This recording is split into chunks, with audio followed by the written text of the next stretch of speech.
Shell hunting is, in fact, like life. Hey, so, aloha.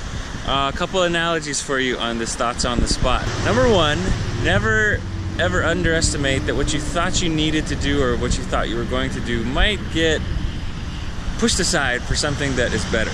I found that out today. I actually went over here, right over my shoulder, to go and shoot some little baby waves, which I did end up doing, but I was distracted by what I found, which was a whole bunch of awesome piles of shells, which are not that common here at this beach. I mean, they do come and they do happen, and if you know, you know, and if you're on it, you're on it. If you're not, oh well. Usually you just see sand, but I got lucky and found some good stuff. So anyway, the main thought I wanted to share was, as I'm sitting there looking through these piles of awesome rocks and shells and sea glass, finding some really cool stuff, some of which I've never seen. Now granted, I'm not much of a shell hunter. I do enjoy it, but I don't get after it like a lot of people here in Hawaii do.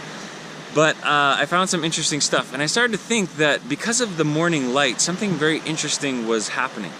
The morning light, of course, shines in really close to the surface of the water and the sand, and it lights things up in a certain way. And I noticed that my eyes were having a hard time adapting to what it was I was looking at, and what I was trying to find became harder and harder to find. Of course, that got a little bit easier, but different as well as the sun got a little bit higher, and my eyes had to adjust to that as well.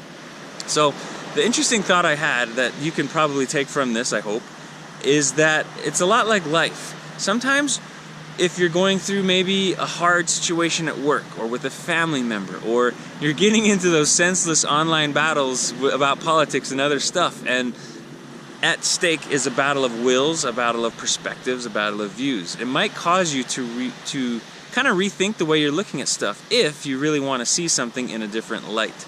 So what I saw that I needed to do here today was look at things from one angle, from another angle, from another angle, and another angle. It was only when I did that, sometimes more than once from each angle, that I was able to see what I was looking for. And so many times I thought I had looked over a small patch of rocks, only to come back from a different angle, or to look at it again, maybe from a lower perspective, closer to the ground, that I saw amazing stuff that I was able to pick up. So take that for what it is in life. Sometimes if you're trying to work through a perplexing problem, such as losing weight, and you don't know why you're doing what you're doing isn't working, look at it from a different angle. Try something different.